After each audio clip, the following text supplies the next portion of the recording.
Assalamualaikum warahmatullahi wabarakatuh. Perkenalkan, nama saya Wilda Oktaviani dengan NIM 2286190005. Baik, di sini saya akan menjelaskan tentang kapitalisme dan demokrasi. Secara teknis, sistem ekonomi Amerika Serikat telah diberi label campuran yang menunjukkan keterlibatan lembaga swasta dan publik. Bagi Marger, pada tahun 1987, ciri penting ekonomi Amerika Serikat adalah bagaimana perusahaan besar mendominasi. Dalam sistem ekonomi kapitalis, kepemilikan pribadi atas properti, pengejaran keuntungan pribadi dan kompetitif, dan ketidaksetaraan dalam distribusi sumber daya masyarakat. Marger pada tahun 2008 mendefinisikan kontradiksi antara kapitalisme dengan demokrasi. Dengan kapitalisme yang didirikan pada kebebasan yang tidak menciptakan ketidaksetaraan, dan demokrasi yang didasarkan pada kesetaraan atau. Selanjutnya ada kerangka teoritis. Berbagai kerangka teoritis memberikan pandangan berbeda tentang hubungan antara politik dan ekonomi. Yaitu yang pertama ada pluralis, yang kedua itu ada elit atau manajerial, yang ketiga itu ada kelas markis, yang keempat itu ada postmodern, yang keenam itu ada pilihan yang rasional, yang ketujuh itu ada institusional, dan yang kedelapan itu ada teori kekuatan domisili kelas. Selanjutnya yaitu ada Wall Street versus Main Street. Pada akhir tahun 2007, Amerika Serikat memasuki resesi yang menurut beberapa orang mungkin terburuk sejak depresi hebat. Meskipun dalam banyak hal orang dapat berargumen bahwa telah lama terjadi perpecahan besar antara Wall Street dan Main Street. Sejarawan yaitu Neil Ferguson mendukung posisi tersebut dan berpendapat bahwa meskipun mudah untuk menyalahkan bankir atas segala hal, dia lebih menyalahkan politisi, di mana dia menyalahkan 4 komponen utama pemerintah, yaitu yang pertama itu ada Dewan Federal Reserve, yaitu yang membiarkan pasar perumahan lepas kendali. Yang kedua itu ada Komisi Sekuritas dan Bursa, yang memungkinkan sistem perbankan lepas kendali. Yang ketiga itu ada Kongres yang tidak mengawasi Fannie Mae dan Freddie Mac dengan baik. Yang keempat itu ada Gedung Putih di bawah pemerintahan G.W. Bush, yang membuat pernyataan seperti kami ingin semua orang di Amerika. Assalamualaikum warahmatullahi wabarakatuh. Nama saya Rupaida Istiati dari kelompok 4 akan menjelaskan tentang kelas menengah. Menurut Pew Research Center yang melakukan survei pada bulan Januari sampai Februari tahun 2008, mendokumentasikan tekanan kelas menengah, yaitu survei melaporkan kelas menengah plus mengalami dengan 75% kelas menengah itu menunjukkan bahwa dibandingkan dengan 5 tahun yang lalu lebih sulit untuk mempertahankan standar kehidupan mereka saat ini. Ketika ditanya siapa yang bertanggung jawab atas tekanan kelas menengah ini, tanggapannya pun cukup beragam. Mereka memilih pemerintah adalah sebagai salah satu yang menyebabkan tekanan kelas menengah ini. Jadi lebih banyak atau tekanan yang lebih besar yang dialami kelas menengah adalah dari pemerintah yang menjabat saat itu. Lalu membandingkan dengan situasi kelas menengah saat ini dengan situasi kelas menengah pada saat zaman dulu, yang dimana masih banyak pekerjaan, masih banyak masyarakat yang bertani. Melakukan penelitian pada kelas menengah yang ini dianggap sebagai landasan yang menjadi kemakmuran ekonomi yang memungkinkan seseorang untuk melihat bagaimana kelebihan yang semakin genting bagi sebagian besar masyarakat. Jadi masyarakat saat ini membandingkan dengan masyarakat zaman dulu, yang dimana masih sebagian besar penduduknya petani, yang dimana zaman dulu kehidupannya tidak segenting keadaan saat ini yang sulit untuk mencari pekerjaan dan gaji pun yang sulit untuk memenuhi kehidupannya sehari-hari. Lalu siapakah kelas menengah itu? Menurut Betzal, Graham, dan Pettinato yang menggunakan pendekatan relatif mendefinisikan kelas menengah berdasarkan pendapatan antara 75% dan 125% dari median pendapatan per kapita masyarakat. Ada juga menurut Bank Pembangunan Asia yang menggunakan pendekatan absolut bahwa kelas menengah itu adalah berdasarkan pengeluaran konsumsi yang berkisar 2 US dollar sampai 20 US dollar per kapita per harinya. Munculnya kelas menengah ada beberapa faktor. Yang pertama itu pertumbuhan ekonomi dan distribusi pendapatan. Pertumbuhan ekonomi yang berkelanjutan cenderung mendorong penduduk untuk keluar dari kemiskinan dan masuk ke dalam kelompok kelas menengah. Yang kedua itu ada lapangan kerja penelitian. Ada dua faktor yang mendorong formasi dan stimulus kelas menengah, yaitu lapangan kerja dengan upah yang stabil. Lalu yang kedua pendidikan yang tinggi. Lalu yang ketiga ada mobilitas dan kerentanan. Walaupun kelas menengah tumbuh dengan sangat cepat, namun ada juga beberapa kelompok yang bisa dengan mudah berbalik menjadi miskin. Kenapa? Karena kelompok ini masih sangat rentan untuk turun menjadi kelompok penduduk yang miskin. Lalu saya akan membahas tentang perpajakan. Pajak adalah kontribusi wajib kepada negara yang terutang oleh orang pribadi ataupun badan yang bersifat memaksa berdasarkan undang-undang tanpa mendapatkan imbalan secara langsung dan digunakan untuk keperluan negara yang sebesar-besarnya demi kemakmuran rakyat. Di sini perpajakan merupakan kontribusi yang harus dilaksanakan wajib dan merupakan hal yang penting bagi pebisnis untuk membuat perencanaan pajak baik bagi bisnis maupun perseorangan.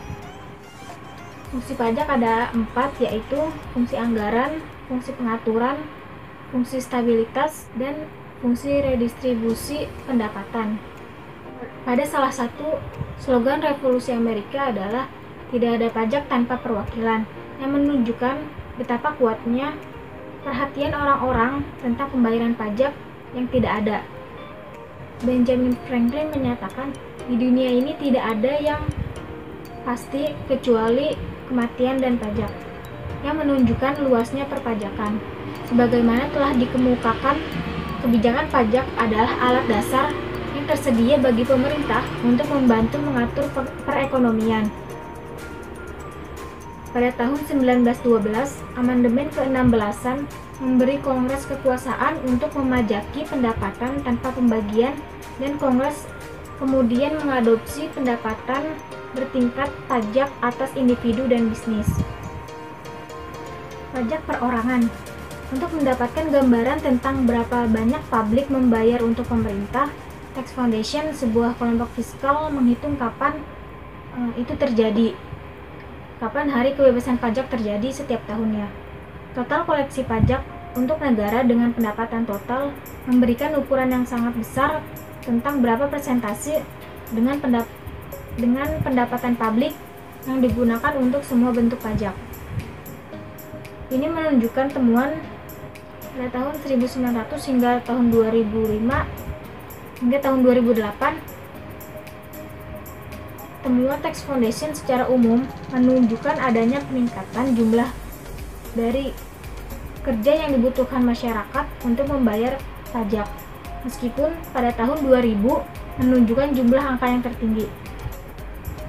Pajak final untuk menutupi pajak penghasilan didasarkan pada asumsi bahwa pajak ini dibebankan kepada pelanggan yang membayar harga lebih tinggi, karyawan yang menerima gaji lebih kecil, dan pemegang saham menerima nilai yang lebih rendah untuk saham mereka. Lalu perpajakan perusahaan.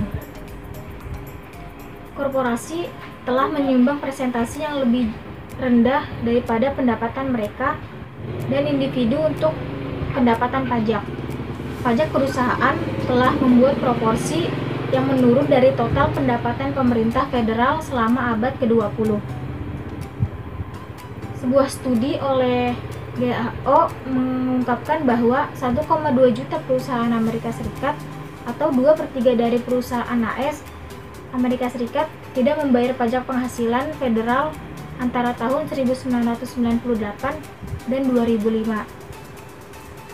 Sekitar 38.000 perusahaan asing yang melakukan bisnis di Amerika Serikat juga tidak melakukan pembayaran pajak perusahaan.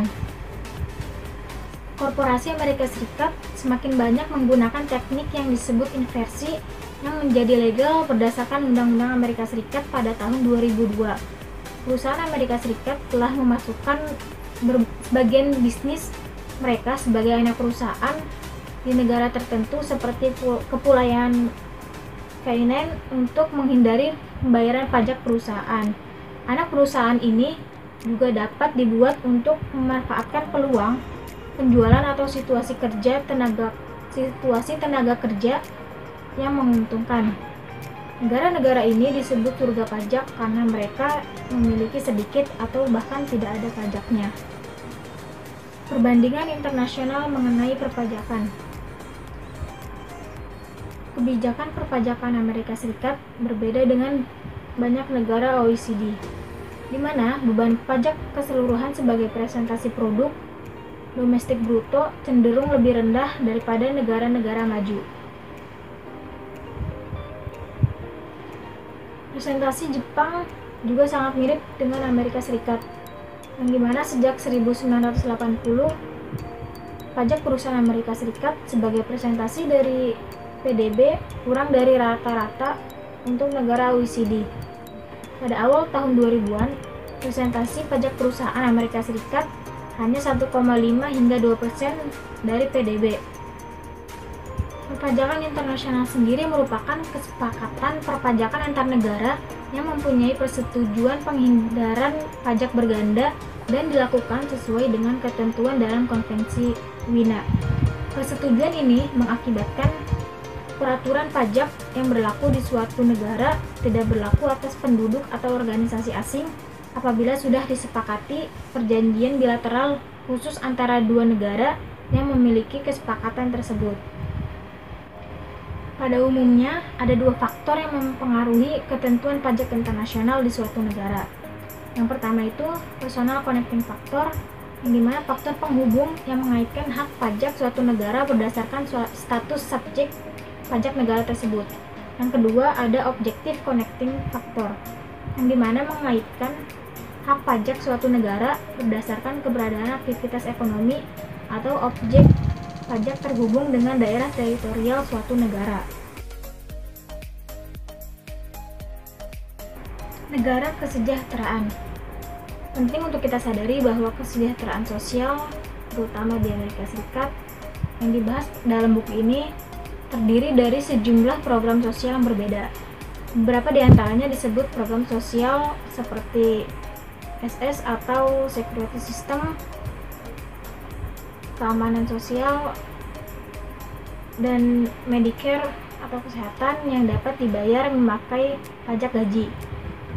Semua orang dalam masyarakat Amerika dapat memperoleh manfaat dari adanya program ini. Bagian lain dari sistem kesejahteraan ini disebut sebagai program bantuan publik yang didanai melalui pendapatan pemerintah, yang dimana ini menunjukkan bahwa penerima harus membuktikan kebutuhan mereka sesuai dengan kriteria-kriteria tertentu.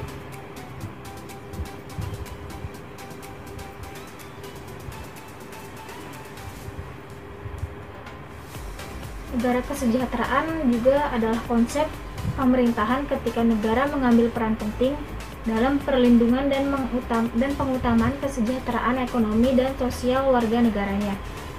Konsep ini didasarkan pada prinsip kesetaraan kesempatan, distribusi kekayaan yang setara, dan tanggung jawab masyarakat kepada orang-orang yang tidak mampu memenuhi persyaratan minimal untuk menjalani kehidupan yang layak. Istilah ini secara umum bisa mencakup berbagai macam organisasi ekonomi sosial. Negara kesejahteraan sebagai gabungan demokrasi, kesejahteraan, dan kapitalisme. Ini menurut sosiolog T.H. Marshall. Lalu ada kesejahteraan perusahaan.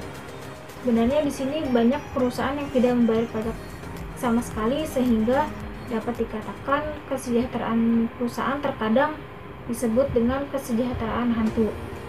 Setelah pajak, perusahaan sangat bagus dan juga membantu perusahaan menghindari atau mengurangi pajak. Industri dan perusahaan ini tertentu seperti maskapai penerbangan, pertanian komersial, dan kontraktor pertahanan diberikan subsidi yang cukup untuk membantu mereka. Kesejahteraan perusahaan ini tentu harus disesuaikan dengan banyaknya pegawai, yang dimana semua pegawai dalam perusahaan tersebut harus diberikan gaji yang layak sesuai dengan kapasitas mereka masing-masing. Maka dari itu perusahaan juga harus memikirkan kembali berapa banyak pegawai yang harus digaji sesuai dengan kemampuannya. Lalu keamanan sosial. Undang-Undang Jaminan Sosial ditandatangani pada tahun 1935. Pajak pertama ini benar-benar dikumpulkan pada tahun 1937. Saat ini keamanan sosial memberikan tunjangan berupa pensiun, cacat, keluarga, dan orang yang selamat dari kecelakaan. Baik pemberi kerja maupun karyawan berkontribusi kepada situasi sistem ini melalui pajak gajinya. Pekerja mandiri membayar kontribusi pemberi kerja dan karyawan. Lalu bantuan publik. Terkadang ada perdebatan sengit tentang apa yang seharusnya menjadi peran pemerintah dalam negara kesejahteraan. Misalnya dalam survei Pew Research Center tahun 2008 dan Pew Research Center for the People and the Press tahun 2009 menanyakan apakah pemerintah harus menjaga orang-orang yang tidak bisa mengurus dirinya sendiri. Pada hasilnya, mayoritas mendukung gagasan bahwa pemerintah harus peduli pada orang-orang yang tidak bisa mengurus dirinya sendiri. Dan sebagian besar minoritas mempertanyakan hal ini. Kenapa pemerintah harus membiayai kehidupan seseorang yang tidak bisa membiayai hidupnya sendiri? Dan juga di sini kelas menengah membenci kepada mereka yang menerima kesejahteraan karena menyebabkan kelas menengah ini membayar begitu banyak pajak yang mendukung negara kesejahteraan. Karena menurutnya mereka pun hidup dalam keadaan pas-pasan, ditambah lagi harus pajak untuk orang yang tidak bisa merawat dirinya sendiri. Studi empiris telah mendokumentasikan bahwa para pemimpin politik sering menganggap kerusuhan massa dengan memperluas negara kesejahteraan. Misalnya dalam analisis Piven dan Cloward tentang gerakan hak-hak kesejahteraan di tahun 1960-an, yang dimana sistem kesejahteraan rentan terhadap protes dan gangguan oleh kaum miskin. Terganggunya sistem kesejahteraan yang diikuti oleh krisis pemilu kemungkinan akan mendorong para pemimpin untuk mempromosikan kebijakan untuk membatasi polarisasi pemilih atas protes yang menyangkut sistem kesejahteraan. Assalamualaikum warahmatullahi wabarakatuh. Sebelumnya perkenalkan, nama saya Nani Ugatiana dari kelompok 4 kelas PPKNB, dan di sini saya akan melanjutkan pembahasan mengenai hutang dan kebangkitan. Nah, dalam dunia ekonomi, hutang merupakan suatu hal atau transaksi yang lumrah terjadi dalam praktik kegiatannya. Jika kita hubungkan dengan ranah politik sebuah negara, khususnya Amerika Serikat, hutang dibedakan menjadi 3 macam. Yang pertama adalah hutang pemerintah. Hutang pemerintah atau negara, yang pertama itu hutang pemerintah atau negara. Nah, membahas tentang negara, seperti yang kita ketahui, bahwa negara memiliki kekuasaan dan sumber daya yang sangat besar. Mulai dari kemampuan untuk memonopoli sumber daya alam, kemampuan untuk mencetak uang sendiri, dan kekuasaan untuk menarik pajak bagi masyarakatnya, serta yang lain-lain. Maka dari itu, sangat kecil kemungkinannya sebuah pemerintah akan bangkrut meski terlilit hutang dan tambahan bunga dari hutang tersebut. Namun, sejak tahun 2000, perhatian besar telah diungkapkan tentang akumulasi utang negara Amerika Serikat. Dengan terjadinya resesi di akhir tahun 2007 dan dana talangan pemerintah, kekhawatiran yang semakin besar muncul mengenai defisit federal. Nah, sebab pada bulan Juli tahun 2009, defisit federal atau pengeluaran pemerintah federal itu tumbuh menjadi 127 triliun US dollar. Nah, pengeluaran tersebut itu merupakan bulan ke-15 secara berturut-turut yang menunjukkan semakin tingginya defisit atau pengeluaran federal. Kemudian jenis hutang yang kedua adalah hutang bisnis. Hutang bisnis adalah kewajiban yang muncul karena transaksi pembelian barang atau jasa secara kredit yang berhubungan dengan kegiatan operasional sebuah perusahaan dan harus segera dibayarkan dalam jangka waktu tertentu. Nah, di pemerintahan Amerika Serikat, jenis hutang ini atau kasus hutang ini dapat diselesaikan melalui program bailout, yaitu situasi di mana pemerintah itu memberikan pinjaman uang kepada perusahaan yang akan bangkrut agar dapat keluar dari krisis tersebut. Nah, program bailout ini dibuat pada masa pemerintahan Presiden George W. Bush. Departemen Keuangan Bush itu membayar sekitar 350 miliar US dollar dalam bentuk investasi langsung ke perusahaan yang sifatnya keuangan. Kemudian program ini dilanjutkan di masa pemerintahan Obama melalui rencana Geithner yang mengusulkan untuk memberikan kucuran dana sekitar 2,5 triliun US dollar yang akan menciptakan yang diperuntukkan untuk menciptakan entitas federal baru untuk menarik investor swasta ke dalam kemitraan dengan pemerintah yang pada akhirnya akan membeli sebanyak 1 triliun US dollar aset yang bermasalah dan merugikan perbankan. Nah, dari kebijakan tersebut, orang-orang Amerika Serikat atau masyarakat Amerika Serikat itu menanggapi atau mengira bahwa terutama mereka-mereka yang menganggur atau mengalami masa-masa sulit dan kemungkinan kebangkrutan ekonomi merasa bahwa pemerintah itu terlalu berlebihan dalam menyelamatkan lembaga keuangan daripada masyarakatnya sendiri. Dan yang ketiga adalah hutang rumah tangga. Hutang rumah tangga merupakan hutang gabungan dari keseluruhan anggota keluarga. Bentuknya bisa berupa hutang cicilan rumah, pinjaman mobil, pinjaman mahasiswa, kartu kredit, dan lain-lain. Nah, hutang rumah tangga dapat diukur dalam skala ekonomi makro. Nah, untuk mengukur bagaimana rumah tangga dalam skala ekonomi makro itu fungsinya untuk mengukur bagaimana rumah tangga yang berhutang relatif terhadap berbagai ukuran pendapatannya.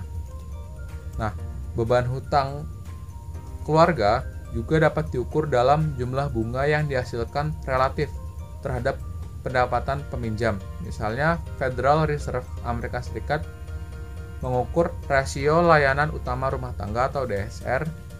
Nah, perkiraan rasio pembayaran utang terhadap pendapatan pribadi yang dapat dibuang, dan pembayaran utang terdiri dari taksiran pembayaran wajib atas hipotek dan utang konsumen. Nah, setelah pembahasan mengenai hutang dan kebangkitan, berlanjut pada pembahasan infrastruktur.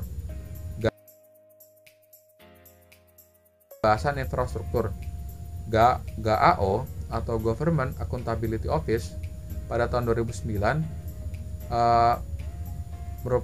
tidak hanya mengidentifikasi struktur keuangan Amerika Serikat saja, tetapi organisasi tersebut mengidentifikasi infrastruktur yang ada di negara Amerika Serikat. Nah, mereka menganggap bahwa infrastruktur di Amerika Serikat itu berisiko tinggi atau memiliki kualitas yang kurang baik di tahun 2007. Nah, lembaga tersebut juga mengatakan bahwa vitalitas ekonomi suatu bangsa dan kualitas hidup warganya sangat bergantung pada efisiensi infrastruktur transportasi permukaannya. Dari data yang ada, pengeluaran transportasi pemerintah Amerika Serikat itu mencakup hampir 3/4 atau sekitar 60 miliar pengeluaran federal di tahun 2004. Kemudian di sekitar pengeluarannya tersebut itu setengahnya diperuntukkan untuk jalan raya, dan di tingkat negara bagian dan pemerintah daerah sebagian besar pengeluaran di tahun 2004 itu diperuntukkan untuk membangun jalan raya, sistem perairan, kemudian sekolah. Dan domain swasta itu menghabiskan sebagian besar pengeluarannya atau uangnya untuk energi dan telekomunikasi. Nah, untuk lebih jelasnya bisa dilihat di tabel yang terpapar di PPT. Nah, kemudian berlanjut. Mengutip perkataan Herbert Muschamp, seorang ahli teknik sipil Amerika Serikat di tahun 2007 dalam wawancaranya dengan majalah New York Times, alasan utama pemerintah tidak berinvestasi dalam infrastruktur atau dalam ranah infrastruktur karena tekanan untuk pemerintah itu kecil, atau umumnya masyarakat Amerika Serikat tidak terlalu mementingkan infrastruktur itu sendiri, serta tidak menaikkan pajak. Nah, sekarang saya akan menjelaskan secara singkat dua contoh utama infrastruktur menurut GAO tadi, atau menurut Herbert Muschamp, yaitu infrastruktur jembatan dan tanggul. Yang pertama adalah jembatan. Menurut ASCE, sebuah perkumpulan insinyur teknik sipil di negara Amerika Serikat, mengungkapkan bahwa lebih dari 26% jembatan di Amerika Serikat secara fungsional itu sudah usang. Jumlah jembatan di daerah pedesaan yang tidak memadai itu semakin menurun, tetapi jembatan yang mengalami kerusakan di daerah perkotaan itu semakin meningkat. Nah, hal ini penting untuk ditanggapi, sebab jembatan di daerah perkotaan itu memiliki lalu lintas penumpang dan barang yang lebih besar. Jembatan rata-rata sekarang, jembatan yang ada di perkotaan atau di negara Amerika Serikat sekarang umumnya berusia 43 tahun, dan sebagian besar 40-50 tahun usia jembatannya. Nah, salah satu hal yang tidak mengenakan atau salah satu kasus yang disebabkan karena infrastruktur jembatan adalah tragedi jatuhnya jembatan I-35W antara bagian yang jatuh dari ketinggian 108 kaki ke Sungai Mississippi yang terjadi di Minneapolis pada tanggal 1 Agustus tahun 2007.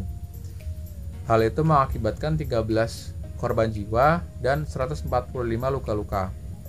Nah, selanjutnya infrastrukturnya adalah tanggul. Jadi tanggul juga merupakan infrastruktur yang penting di negara Amerika Serikat. Nah, pada tahun 2009 ASCE memasukkan klasifikasi atau kualitas tanggul berdasarkan tingkatannya. Jadi penilaian ASC pada tahun 2009 untuk keseluruhan kualitas tanggul di Amerika Serikat itu berada di grade D.